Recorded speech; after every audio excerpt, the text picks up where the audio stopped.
So I'm Jeremy Doss. I work with the Alabama State Lands Division. One of the things Erica talked to me about was what we were doing, Gopher Tortoise management on state lands. And I told her, I said, we can't per se that we're doing anything Gopher Tortoise management as of right now. So, but what we are doing is a lot of longleaf management and a lot of longleaf restoration, and that's pretty much the same ground. Kind of right now, we've got about 5,700 acres in southwest Alabama, state-owned properties and forever wild trust lands that is in some form or state of longleaf habitat restoration. And that could be anything from going from loblolly plantation, that could be restoring longleaf areas that haven't had any work done in years. A lot of tools we're using with that, fire, mid-story removals, herbicide applications, things like that. I want to talk specifically about a couple of properties that we have. The Splinter Hill Bog Forever Wild Tract, right off the interstate up here in Perdido. It's several thousand acres. It's about 3,300, I think. We got 400 acres of it that's intensive upland longleaf restoration, where we went in and removed a loblolly plantation and replanted longleaf, low side index. Loblolly really wasn't doing anything. Originally, we thought we could push the loblolly tract through thinning and that kind of stuff and have, a viable money pot there. You think about, Ray said a few minutes ago, general funds broke, but I don't know if anybody knows this, but on forever wild properties, if we cut timber on those forever wild properties, that money goes into the general fund. It doesn't come to state lands, and it doesn't go to wildlife or anything like that. So we don't want to just discount that money that may be standing there. But at the same time, we're not in the loblolly business. It's such a low side index that we went and decided to go ahead and remove it and start the process into longleaf restoration. There's additional 500, I said 500, it's really more like probably 500 to 1,500 acres there that we manage the bog per se with fire. But in the instance, and by doing that, we're selecting out for that slash and longleaf at the same time.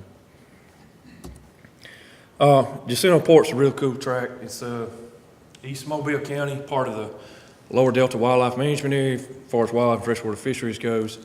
It's a pretty cool tract. It's really has an island population of gopher tortoises on it. So once we kind of understood that, we started a pretty intensive restoration project there where we removed a hardwood canopy and left as much longleaf as we possibly could, and then went back and interspersed planting under that. So we're managing that pretty heavily. Just thinking about that this week. That 300 acres is what we're intensively managing there, but it's really on a tract that's 3,000 or so acres. And we are doing other burnings on that area, kind of a slow restoration process versus the more intense hardwood removals. One of the cool things about that is it's an island population. It's totally surrounded by either urban areas of Saraland, Highway 43, Bayou Sarah's a north boundary on that, and the Mobile Tensal marshes come right up to that edge, and it's a really cool upland spot right in the middle of all that. Well, one of the problems with that is, and something I want to talk to Erica about as we go forward, that'd be a really cool place to do some relocations because of some genetic problems we may wind up with there just because it's such an island population. So a lot of things to work with there kind of going forward. The Clearwater Forever Wild Tract, most people in this room that would be knowledgeable of this area would know that as Upper Delta Wildlife Management Area. The Upper Delta is all lowland swamps, except for about 500 acres of upland just before you get into the swamp that has a very large gopher and healthy gopher tortoise population on it. When we got that piece of property, it was in a loblolly plantation. The whole thing was really bad side index, really ugly plantation, except for one or two spots. I was talking about that general fund problem. We didn't go in there and just annihilate all of it. We kind of picked and chose a little bit. The really low side index, we went ahead and knocked it down. The better side index places, we went in and thinned. And some of those places where we started that thinning, we've also started reintroducing fire into those areas also. And what we're seeing is a gopher tortoise population in there that's kind of moving around in a way that we didn't really expect. They're moving into some of that loblolly plantation right now because of the fire, versus the areas that hadn't received fire yet because of the longleaf plant. So a lot of stuff to learn there is what and that's one cool thing about being able to work with some of these forever wild properties. There's so much information there that can be gained from some of our properties. We have a lot of our schools in Auburn and South Alabama and stuff like that are doing projects on these places. It's a really cool time. Probably the most important one for the one talk that we've talked about here some is the Perdido. I hate to call it the Forever Wild Tract, but there's a tremendous amount of that property that is Forever Wild. But some of it's owned by state lands, and there's some other partners in that also. But what it is a very large contiguous piece of property that is controlled by the state. And it gives us some room to try some different things and some new things. When we acquired that piece of property, in general, it was 99% in loblolly plantation. Once again, not the best site index in the world for loblolly plantation. It would have historically been all longleaf. As of right now, there's about 4,700 acres on that piece of property that is in some form of restoration. Going back to, like we said before, where we're not just going to go in there and knock everything down and start over. It's kind of a slow process and picking and choosing. We're going to thin this. We're going to knock this down. We're going to clear cut this. We're going to replant here. We're going to wait here. We're going to do a herbicide application there. Things like that. It's not as simple as saying I got a 4,700 acre block. And Perdido in itself is 18,000 acres, isn't that right? So basically what I'm telling you is we're starting with 47 in kind of the central heart of the Gopher Tortoise range. And hopefully that will eventually spill out from there. Gotten really lucky lately in that there was a whole bunch of CAP funding that has allowed us to do some work there that we may not have been able to do in the shorter period of time that it's been done in. I think Drew's played a good part in some of that stuff where we've went in and done some mid-story removals on a large scale. We've done some herbicide applications on a large scale. It's pretty much a mix of anything you want in terms of restoration. There's some areas within that tract and even some others that we basically decided we're just going to hit the reset button and start with fire. And I love fires where we hit the reset button and you kind of, black out the sun and that kind of stuff. It's some really cool stuff to see. Also working with Erica and Wildlife and Freshwater Fisheries. And I'm going to skip a little bit forward to some of that because I think I went over that. Erica has managed to work in a couple of pens there for some relocations. And I say it's headed by her because it is. And we try to help her as much as we can, but it's headed by her. We got approximately 14 acres within 2 enclosures. The first of those enclosures should be coming down this winter. I think that's what you told me, for our first release there. And Erica had the foresight enough to set this thing up in a situation where we can put a pen up and then put a pen up around it and then put another pen up around it and move on and so on and so on. Probably the neatest part about that is being able to work in cooperation with them in these aspects. Forever Wild Stewardship Fund has helped fund some of this stuff. It allows us to do some things where none of us could probably afford it on our own. State Lands probably isn't as interested in as much of the relocation aspects as she is, and Wildlife and Freshwater Fisheries, but we've worked up a pretty good mix there, especially with the relocation pens, and also in some of the planning going forward into some of the other restoration aspects there. Everybody's got common goals there. We call it longleaf restoration. She calls it Gopher Tortoise management. I don't see how they differ that much in my world, if they differ at all. Partnerships is the only way to be able to do these things on a more of a long-term basis. We as lands can't sustain anything very long because of funding sources. Grants scare me sometimes.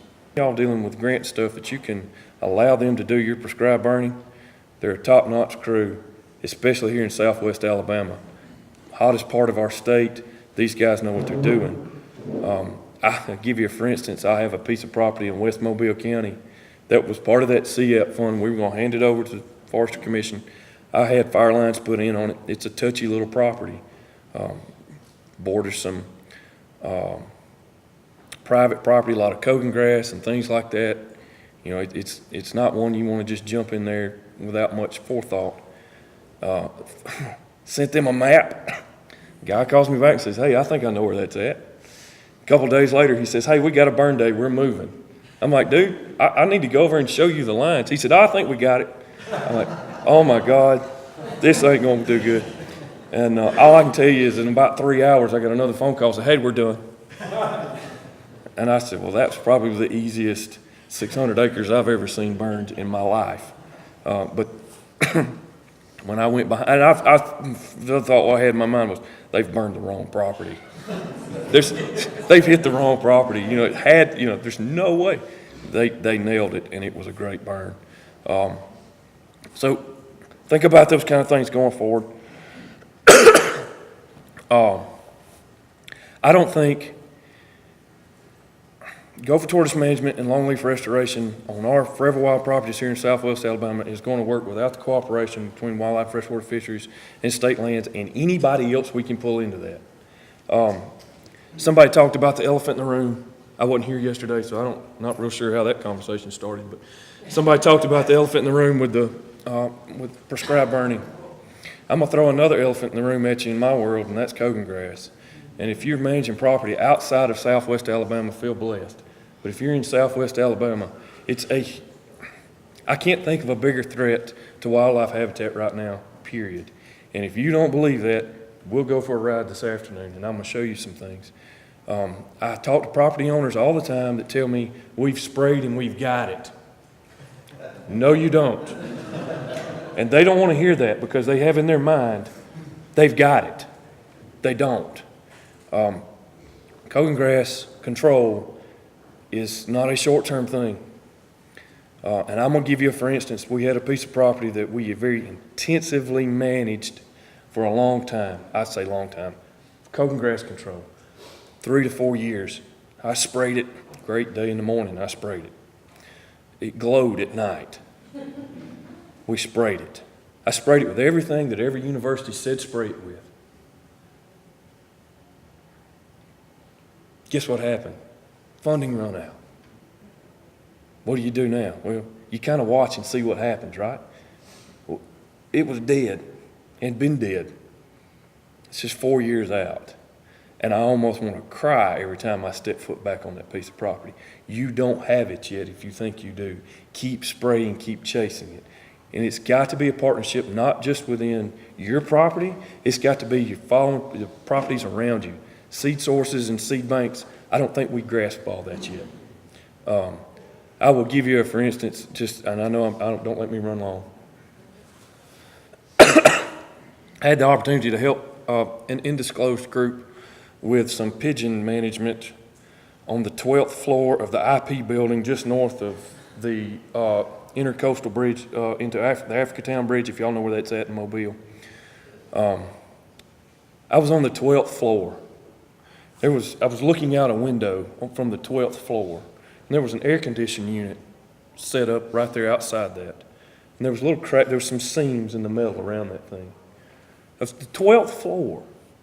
And in the seams, where there was no dirt, there was cogan grass coming up in that. I was on the 12th floor. How's that seed get there? And you can think about it any way you want to, but I almost guarantee you when that stuff's seeding out, if you stood there on that 12th floor, it wouldn't be long. You'd see something floating through the air like that. You can't stop that. You can only hope to maintain it or control it to some extent. So keep that in mind, especially in Southwest Alabama. Every time I get around one of these universities, I say, please, somebody do something with cogan grass. Please don't stop. Glyphosate and imazapyr is not the answer. I can guarantee that imazapyr is not in itself just the answer. So anyhow, I'm sorry I stepped away from that just a little bit. Thank y'all. Thank you for what you do for wildlife management in the Southwest. It's part of this state too.